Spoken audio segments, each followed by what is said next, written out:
So Nina Nesbitt is in the studio. Welcome back. Thanks. How are you? I'm good. How are you? I am very good, thank you. The last time you were in, we still couldn't believe this. So it was October 2017, so like 11 months ago. I think you just adopted your dog, Tim. Was it Timmy? Timmy. Yeah. You said that you were going to bring him in next time. We've got you. We've got Alan in the corner. As much as Alan is a handsome man, he doesn't look like Timmy. Where's Timmy at the moment? Let's just say he's not the best behaved with new people. Okay. What, really excitable? Do you know, like the gremlins? Yes. That's him. So he's like a little gremlin. He's a little gremlin. He picks and chooses who he likes. Okay. So he likes to just stay in his own patch and be with the people that he knows. Is there like a specific type? Because I knew someone who used sociable. to have. I used to know somebody who had like a Labrador, and they didn't like tall people.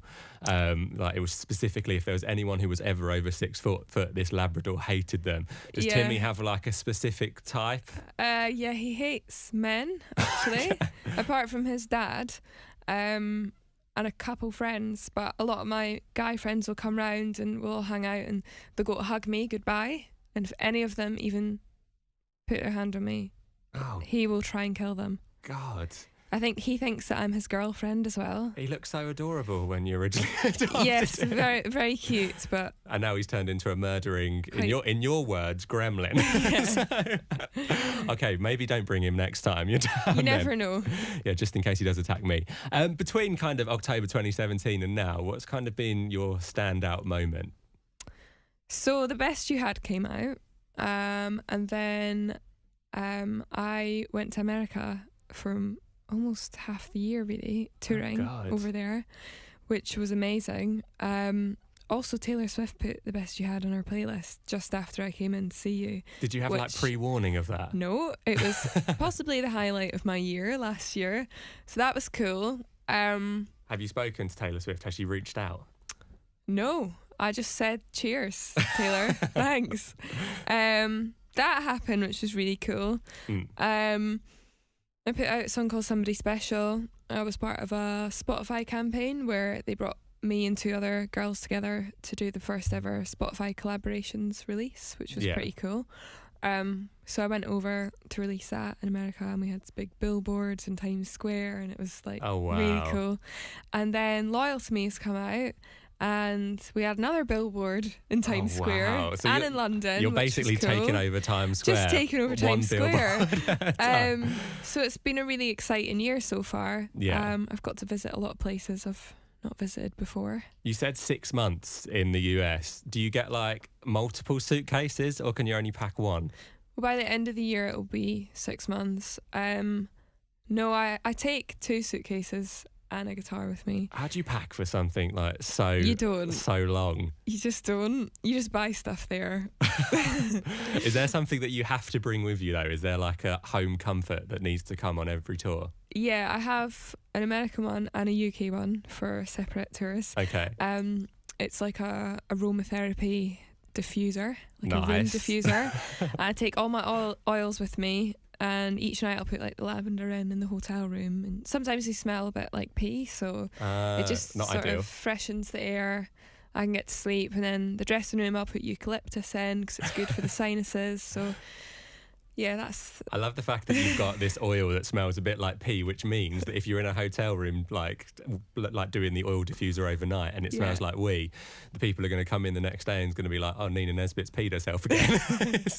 Yeah, had a little peeing spa. I love the fact that your home comfort's like an oil diffuser. That's very, very showbiz. It's very showbiz. What's the difference between like UK and US crowds? Can you tell the difference, or do they like party differently? There is quite a big difference. I feel like in the UK you have to work to really win over a crowd if it's not your own.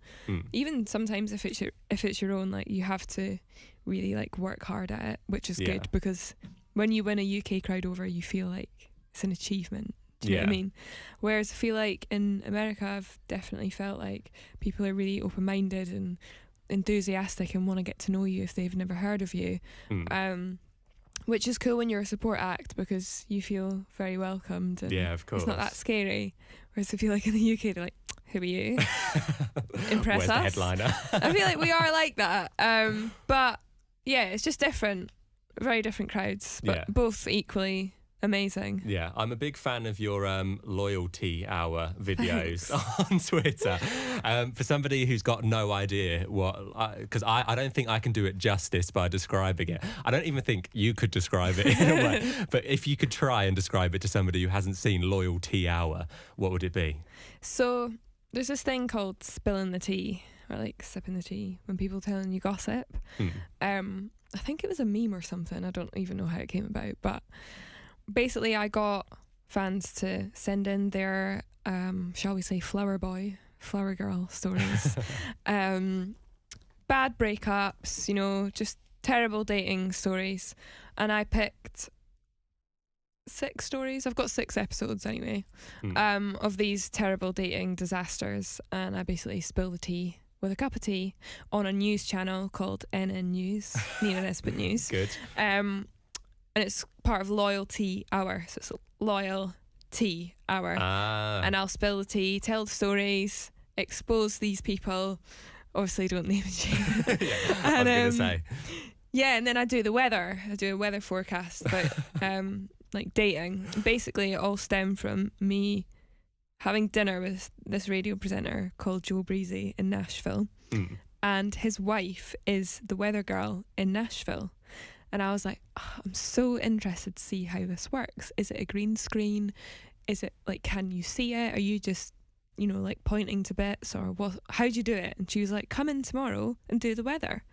So I did the weather in Nashville, and it went down quite well online. So I've decided to take up a part-time career of an Instagram weather girl. I was going to say news anchor and weather girl as well, so it's all going onto the CV. Branching out. If you weren't doing music, what do you reckon you'd be doing? Do you think now that your calling is a weather girl, if music wasn't there, if music didn't exist? If it was just reading off an auto cue, yeah.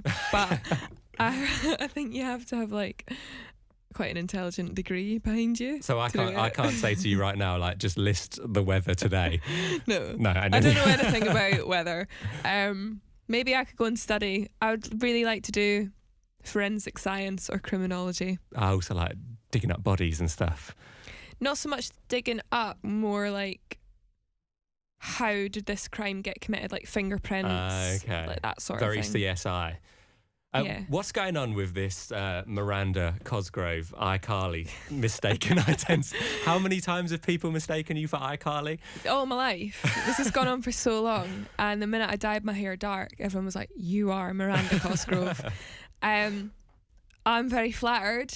She's a pretty girl. I'll take it. But I'm not Miranda Cosgrove. Okay, just to it's clear like it that up. thing when people thought Avril Lavigne had died and come back as another person. Did you see that online? Yes, I did, yeah. I feel like it's a similar sort of thing, but I really, really want to go on like an American TV show or something and have them like bring her in. I was going to say, so you need both of them. We could both be there. That would be the highlight of my life. But it's a weird thing that it's never happened. Never happened. I have reached out to her on multiple occasions. So. Well, has she reached out to you back yet? No. So Miranda, if you're listening, we need to clear it up. We do. Have you ever been mistaken for anybody else apart from Miranda Cosgrove, or is it solidly iCarly? No. Just iCarly. I suppose because it's Michael Jackson a few times. Michael Not Jackson. mistaken, but a few people have said you look like Michael Jackson. Oh God! Sorry, you don't look like Michael Jackson. I'm not sure if that's okay. It's a strange. I don't. If I was said somebody looks like Michael Jackson to me, yeah, not ideal. Have you ever heard rumours about yourself that have been like completely untrue? Because obviously you're getting people. Obviously now it's the mistaken Miranda Cosgrove thing. Have you ever had anything else like that? Yeah, there's one that one going round almost every year that I'm doing the Eurovision. Would you? No. I put a tweet like, I really don't like it. It's a bit cheesy, isn't it? I watch it, but I would never consider going on it. And I tweeted once saying that I would rather not go on the Eurovision. It was quite a horrible tweet, actually. I was in a bad mood, and I got loads of abuse for it from Eurovision fans. I never knew it was that There's such big a in passionate Europe. fan base, isn't there? Yeah, I had no idea. I would not have tweeted if I'd known that. And you angered them. And I really, really unsettled the wasp's nest. But yeah, I'm not going on the Eurovision. Okay, just I'll be to clear watching out. it, but I'm not going on it. And you're never going on it, so then you don't get the same questions ever. No. So we've cleared up two things in this interview. One, you actually, to be fair, you haven't proved this yet, but one, you're not Miranda Cosgrove. No. And two, you are never going on Eurovision. So those rumours can just be squashed right now. Yeah. Immediately. Miranda Cosgrove's got a Porsche, so I would like to be her. Maybe Miranda Cosgrove might go on Eurovision. Maybe that's the next step for iCarly. Your new single, Loyal to Me, it's out now. It's sounding so good on the show. We need to talk about the video because some solid ballet moves. Rich mentioned it because he saw the video first. He was like, have you seen what she's doing? And what's the bit where you're walking on your toes? That's called the march. Have you always been able to do it? I often walk on my toes anyway, just like when I'm bored. My friends are always like, that's so weird. But I was a rhythmic gymnast as a kid. That came out of nowhere. Yeah. I was actually training like in the Scottish team and stuff. It was quite serious gymnastics. What's the difference between like a normal gymnast and a rhythmic gymnast? Is it just to music? No, so there's artistic gymnastics, which is the bar, the beam, like the tumbling, flips and all that. And then rhythmic is the ribbon and the ball and the hoop and all that. So that's what I did. So can you still completely, if you were going to be given a gymnastic rhythmic routine, do you reckon you could still smash it out? No, I can't even do the splits. So yeah, I work with this woman called Debbie Scanlon. She's a director and she's done most of the upcoming videos that I have. And she was like, what did you do when you were younger? Is there anything interesting that you've done? I was like, gymnastics. I really miss doing gymnastics. Like I miss that sort of competitive sport and being able to do things that I can definitely no longer do. And she was like, what about ballet? And I was like, yeah, I love ballet. So she was like, right, go and get a pair of point shoes. I went to get them and the woman was like, you need 3 years of training to be able to do this. So then I was like, oh, wow, okay. So I was basically like monitored. Do you need during training? God, that is weird. Do you need specific shoes to be able to do it? Yeah, so you need point shoes. So if I was to say, can you do it now, that'd be a great risk. Plus, you haven't got the person overseeing you. I've actually got pretty strong feet from all the gymnastics I've done. Okay. And I've always kind of kept up like feet exercises because I walk on my tiptoes a lot. But I'm definitely not qualified to be wearing point shoes. I had a bit of abuse actually, but oh god, yeah, feet exercise. I feel like people have done worse things in their music videos. Yeah, I was gonna say, but then were the people who were kicking off, were they like professionally trained ballet dancers? Yeah, so I mean they probably have a right to, but no, they can give you a break. I feel like it's good to set yourself a challenge, and but then you should follow them, and if they ever like sing or try and play guitar, how you'll be dare like, you sing? That's not right. That's not how you play. What sort of note is that? How dare you play the strings like that? No, but it was a really fun thing to do, and with each music video coming for the next few singles, I've set myself a challenge. So the next one is something that I'm terrible at doing. Okay. But I think it looks good in the video. So. Are you able to say what that is yet? Well, a lot of the artwork, I don't know if you've seen the artworks, starting on The Moments I'm Missing, which was the intro track that came out last summer, up until the album drops, all the artwork is telling a story. Okay. So it starts with me holding a TV, then The Best You Had is me dropping a TV into the pool, then Somebody Special is me going into the pool, and then Colder is me like, sorry, not Colder, that's the next single, Loyal to Me is me coming out of the pool, like I have arrived. I feel so stupid right now because obviously we've played all of those songs and I've seen the artwork for all of those things, but you just never make the connection. Yeah, well you have to go back and look. Yeah, that's what I'm going to look right after this now. So you've got how many singles coming up have you got lined up? I'm guessing you weren't meant to say the name of the single that you just I feel like people know, but yeah, Colder is the next one, and that's the music video's filmed underwater. Oh wow. Which was a challenge to say the least because I had a chest infection at the time as well. God. There's always something. But yeah, that one was really cool. That was really hard to film, but I'm really happy with it. You're saying there's a challenge for every other video. What are the other challenges? There's one, I'm staring at something right now which is going to be involved in a specific video. Can I say it? Or shall we just leave it for It's the... an animal, so I'll give you that. Yeah, I had to figure it out then. I was like, oh, wall. I won't give it away. I'll for the people who are watching this on video, I think you might be able to see behind me. Yeah.